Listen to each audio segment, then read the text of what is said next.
Picture this scenario for a moment. You're standing in your kitchen. It's 7 o'clock in the evening and he walks in with that look. You know the one I'm talking about. That blank expression that makes your chest tighten before he even opens his mouth. Not because he's going to yell. No, yelling would be merciful. Yelling would be honest. Instead, he says nothing. That small withdrawal. That emotional disappearance that says more than 1,000 words ever could. And in that moment, you feel yourself shrinking, becoming less than what you were 5 seconds ago. And here's the twisted part. The part that will make you question everything. He thinks he's being reasonable.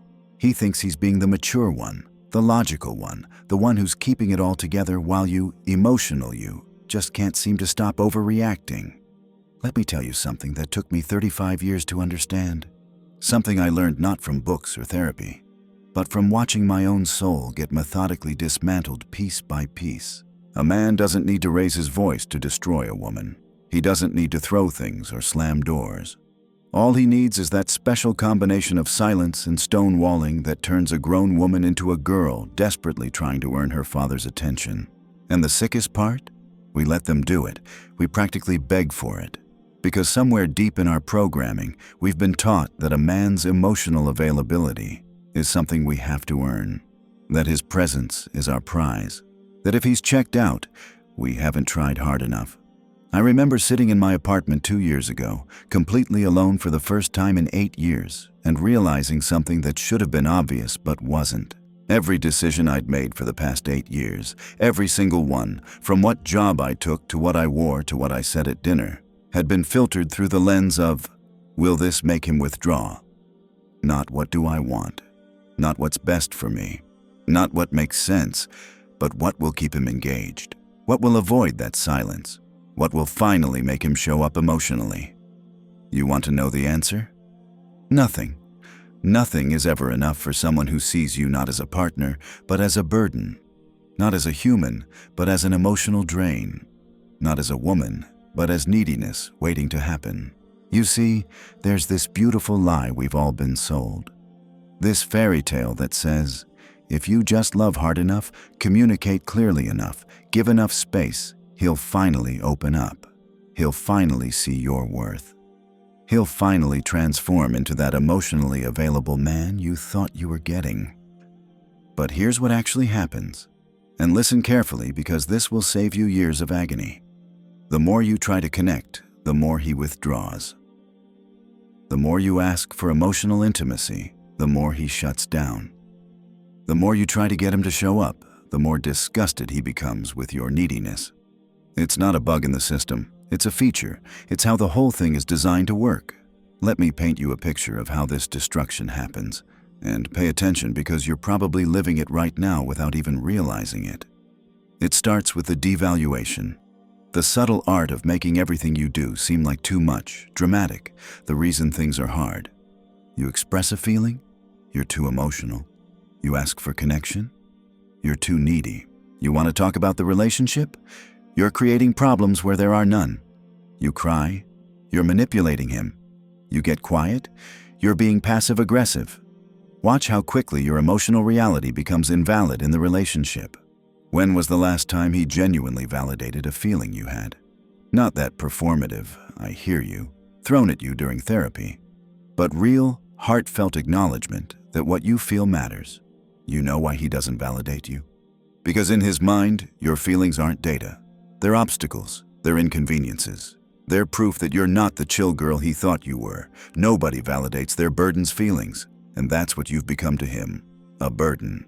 But God forbid he has a bad day. God forbid he's stressed or tired or overwhelmed. You better show up. You better be understanding. You better not add to his stress with your needs. He works hard. He deserves peace. She works hard. She's just doing what adults do. The first weapon in his arsenal, and this one is particularly vicious, is stonewalling disguised as not being good at emotions. You try to have a conversation about your relationship. He scrolls his phone.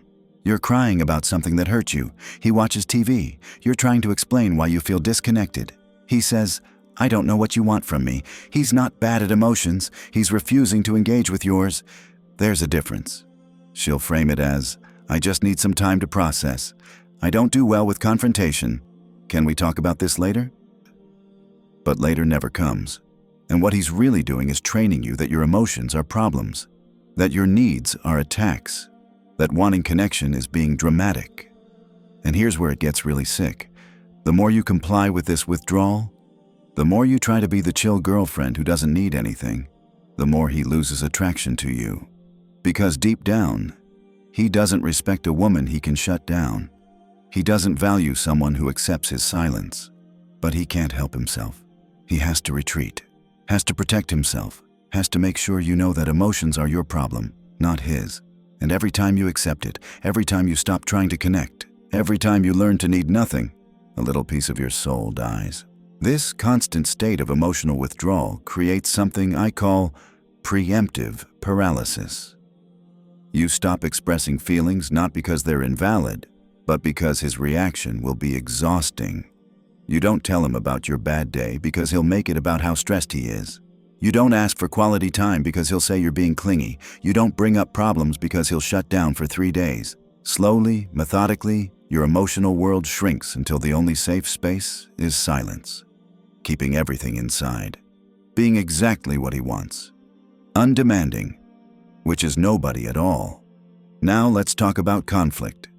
The daily warfare that he swears he hates, but somehow always creates through his absence. Every conversation becomes a minefield. Every attempt at intimacy, a potential argument. Every expression of need, a relationship crisis. But here's what you need to understand about these conflicts. They're not about the dishes, or the fact that he forgot your birthday, or that he never plans anything. They're about power. They're about making sure you know your place. They're about keeping you in a constant state of anxiety where you're always asking for too much, always being dramatic, always the problem. He's mastered the art of what I call passive terrorism. He knows exactly how to shut you down without saying a word, how to make you feel crazy for having needs, how to make you walk on eggshells in your own relationship. Because stonewalling was never the point. The point was to drain you, to deplete your emotional resources, to make sure you don't have enough energy left to realize what's happening to you. And when you're completely drained, when you're running on emotional empty, that's when he hits you with the impossible standards. Today, he wants you to give him space, so you back off. Tomorrow, he says you're cold and distant. Today, he wants you to be independent, so you handle things yourself. Tomorrow, he says you don't need him. Today, he wants you to be the cool girl, so you don't express needs. Tomorrow, he says there's no passion. You should be understanding, but also not a doormat. You should give him space, but also pursue him. You should be emotional, but not too emotional. You should communicate, but not nag. You should be everything to him while he gives nothing back. And when you inevitably fail, because these demands are literally impossible to meet simultaneously, he gets to be disappointed in you again. Let me tell you about the moment I woke up. Really woke up to what was happening. I'd just gotten a major promotion, biggest career achievement of my life, something I'd worked toward for 3 years. I came home excited to share the news, and you know what he said? "That's cool. What's for dinner?" Not congratulations, not pride, not happiness for my success, just nothing. Complete emotional flatness. And in that moment, something clicked. I realized that no achievement would ever be celebrated. No success would ever be enough. No amount of proving myself would ever make him see me as anything other than the woman who wanted too much from him. The bedroom becomes another battlefield, another place where you can't possibly win. When you initiate, you're too demanding. Sex-obsessed, making him feel used. When you don't initiate, you're frigid. Don't find him attractive anymore. There must be someone else. The sex itself becomes another place where you're constantly being evaluated and found lacking. Too enthusiastic, too passive, too adventurous, too boring, too emotional, too detached. And God forbid you ever aren't in the mood, because that becomes evidence that you don't love him, don't want him, are probably cheating. He weaponizes physical intimacy while denying you emotional intimacy. He weaponizes his withdrawal while denying you the right to have any emotional needs. His bad day means you need to be supportive. Your bad day means you're bringing negativity home. His stress is valid and requires understanding. Your stress is dramatic, and you need to handle it better. His need for space is healthy boundaries. Your need for connection is codependency. His silence is processing. Your silence is punishment. And through all of this, he maintains the narrative that he's the reasonable one, the logical one, the one who's just trying to keep the peace while you create drama out of nothing. The isolation is strategic. Your friends become problems. They're always in your ear. They don't understand our relationship. They're making you unhappy. Your family becomes too involved.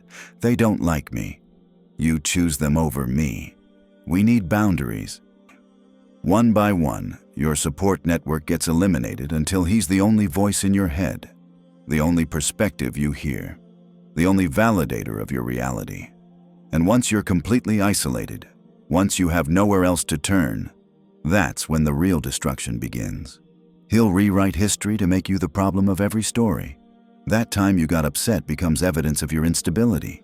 That argument you had becomes proof of your drama. Every hurt you've expressed gets filed away to be brought out whenever he needs to remind you why you're lucky he stays. Meanwhile, his withdrawal was just him needing space. His coldness was just him being tired. His emotional absence was just him being logical. Now here's the kicker, the thing that will really mess with your head. Occasionally, just often enough to keep you hooked, he'll be present. He'll be the man you fell in love with. He'll be warm and attentive and engaged. And you'll think, this is it. We've turned a corner. Things are going to be different now. But it never lasts. Because that presence isn't real change. It's just intermittent reinforcement. The most powerful psychological tool for creating addiction and dependency. Those moments of connection are calculated to keep you hoping, to keep you trying, to keep you believing that if you just figure out the right formula, you can make him show up all the time. But you can't. Because his emotional unavailability isn't about you. It never was. His unavailability is about him, about wounds he carried long before he met you, about needs he won't acknowledge, about a fear of intimacy that no amount of your patience could ever heal. You're not his partner. You're his emotional manager. You're his punching bag for withdrawal. You're his excuse for why he can't connect. And as long as you stay in that role, as long as you accept that treatment, he'll keep destroying you. Not because he's evil, but because you're letting him. Because you've agreed to be destroyed. The solution, and this is going to sound too simple, but it's the truth, is to stop participating in your own destruction. Stop trying to make him emotionally available. It's not your job, and it's literally impossible. Stop explaining why you need connection. You don't owe him justification for having needs. Stop apologizing for being human, for having feelings, for wanting partnership. Stop begging for scraps of emotional intimacy from someone who's shown you they won't give it. Stop treating his withdrawal as something you caused and need to fix. I know what you're thinking. But if I do that, he'll leave. And maybe he will. But let me ask you something. What exactly would you be losing? A man who doesn't see you? A man who treats your emotions like burdens?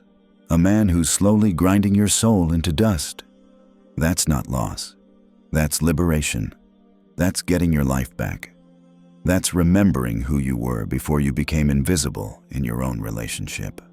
The truth is, and this is what took me too long to understand, a man who truly loves you doesn't want to destroy you. He wants to build with you, grow with you, face life with you as a partner, not as his emotional burden. He wants to see you succeed, celebrates your victories, shows up during your pain. He doesn't withdraw, doesn't stonewall, doesn't use your need for connection as evidence that you're too much. He adds to your life instead of constantly subtracting from it. If you're with a man who makes you feel invisible, unheard, too much, he doesn't love you. He might need you, might be comfortable with you, might be terrified of being alone. But that's not love. Love doesn't shut down. Love shows up. Love doesn't make you small. Love sees you whole. Love doesn't create anxiety. Love creates safety. If what you're experiencing doesn't feel like that, it's not love. It's something else. Something toxic. Something that will eventually consume everything good in you if you let it. I want you to do something right now. Think about the last time you felt genuinely happy, genuinely relaxed, Genuinely yourself. Was he there? Or were you alone? Or with friends? Or anywhere but with him? If the happiest moments of your life are the ones where he's absent, what does that tell you about what he brings to your life? If you feel lighter when he's gone and heavier when he returns, what does that say about the weight he places on your soul?